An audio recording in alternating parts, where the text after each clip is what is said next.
Hi, welcome to my book review on How Not to Hate Your Husband After Kids. This book was recommended to my wife by her therapist. Um, so background story: her and I are struggling with our marriage after kids, and even though this book was written primarily for women, for wives, but we have a toddler at home, and she's not, able to concentrate to read. So I read it for her and summarized it. And in exchange, I also found this to be extremely useful, and I think it's really, really relevant for husbands as well. Okay, so let's get right to it.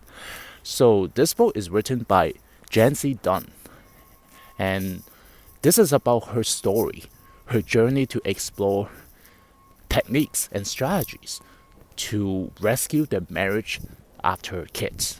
Okay, so Jancee and her husband Tom, they are a fairly happy couple. According to the author, they don't even fight before Sylvie. Oh, escaped it a little bit. So Sylvie comes along, and then that's where the problem started.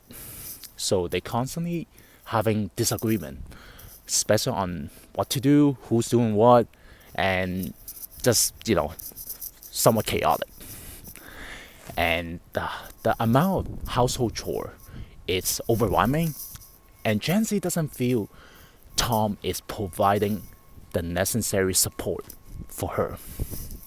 And then the breaking point was she really feel horrible whenever she fight in front of their daughter Sylvie. And eventually she wants to put an end to this, and saw a marriage counselor, and also doing research to help her find ways to navigate today's reality of two working parents, and balance with gender equality and reality with a lot of the culture is still putting a lot of the responsibility of raising a kid to a woman. So overall, I just want to give you my take on the book at a high level. So the book is fairly funny, and what I really like is it provides actionable recommendations for couples who share a similar struggle as Jancee and her family. Her recommendations are actionable and accessible. So, for example, she would give you recommendations on how to explore free services from community center or your city. And what I like is, honestly, this is a very vast topic, right? So she provided the name of the subject matter expert and the resources on those subtopics, such as toys, emotional support, communication. So there's some of the books that I definitely plan to read.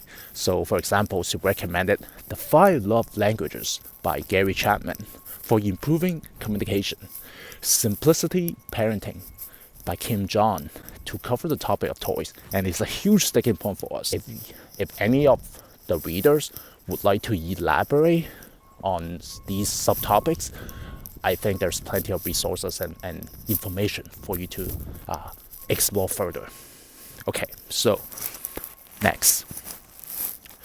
So these are my 7 takeaway for the book How Not to Hate Your Husband After Kids. Number 1, clarity is vital.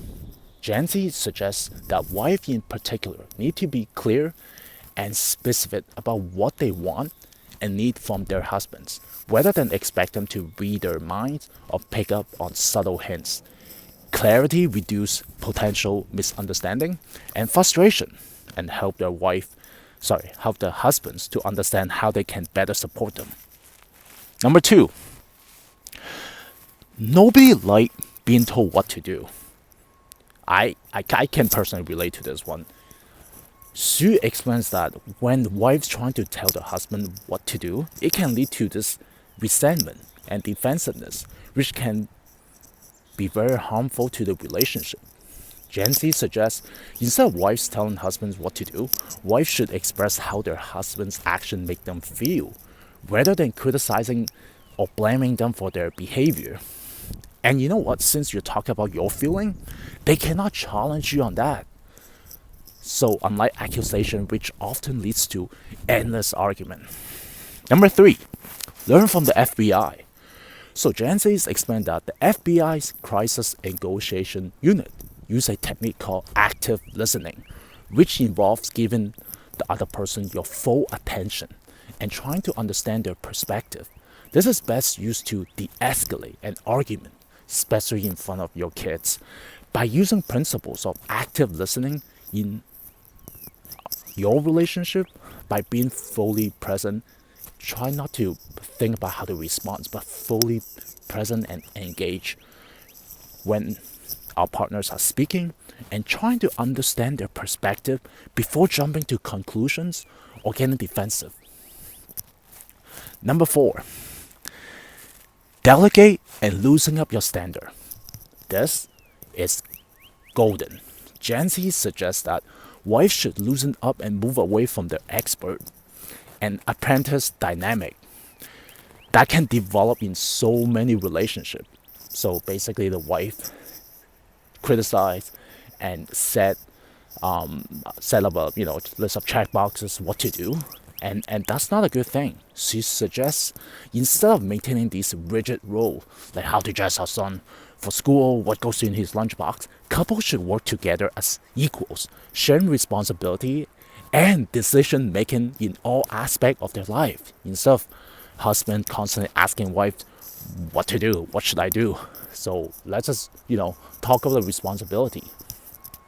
Okay, number five, rule of the Fight Club.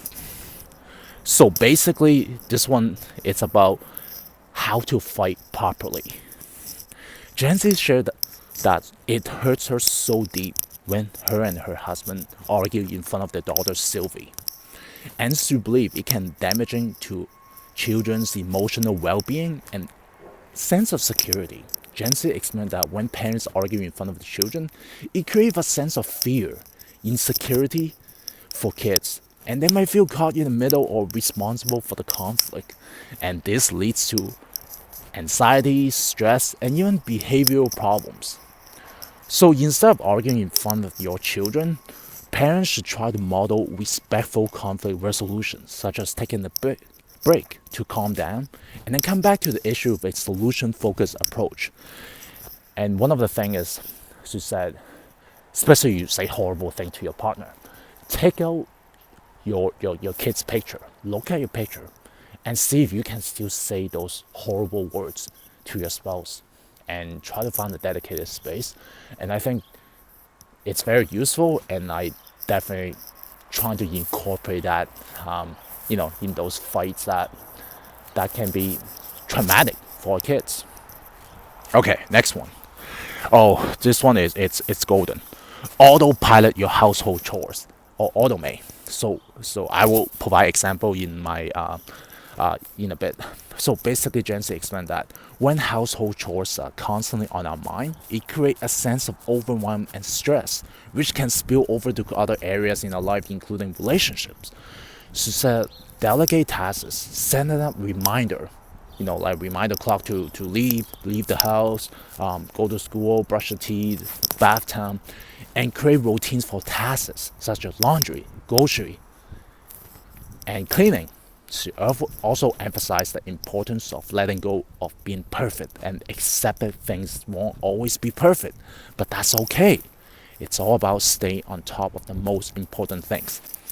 Lastly, self-care. Jancee argued that it's vital for moms to let go of these feelings of guilt and recognize that taking care of oneself is not selfish, but rather essential component of being able to care for others. She suggests that moms make a conscious effort to prioritize activities that bring them joy and relaxation, and to communicate their needs and boundaries to their partners and families. Prioritize self-care is a crucial component of maintaining a healthy and fulfilling relationship. So here's the deal, right? I found the book very useful, and what I think about the content is that I found 7 major takeaway that really resonate with me. But like I said, this topic is vast. There might be other topics that connect with you more so than the 7 takeaway. So based on the 7 takeaway I mentioned earlier, here's some of the action plans I did. So try to automate or streamline your chore as much as possible. So now we use the first letter of the weekday to match the household chores. So Monday, meal planning. So that is what by default you don't even have to think about it. Monday, oh, we know it's meal planning. Tuesday, throw away stuff. So and it's perfect the fact that every Wednesday that's where they do garbage pickup in our area. So that's where you throw away the useless, tidy up, and tackle any other tasks that have been piled up. Wednesday means washing, laundry, washing dishes, cleaning the bathroom.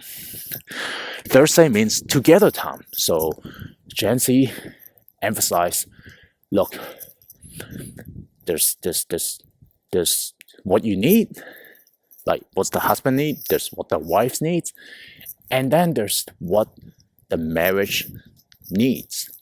So together time is to having a secure time slot for the two of you to talk and connect with each other. So Friday means weekend planning. Let's find fun things to do on the weekends.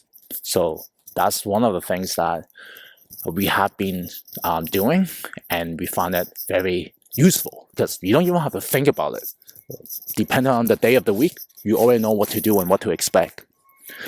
Okay, so another thing that we found extremely useful is set up reminders, right? So if you have one of these Wi-Fi speakers where Bluetooth doesn't work because your phone has to be on, but I'm talking about like those wireless speakers connect to your Wi-Fi, and you can set up reminders to run on its own. So basically 7 a.m. it automatically play wake up music, 8 a.m. play get ready for school, and then provided the name of the song that we use just in case you want to take a look, and autoplay take a bath.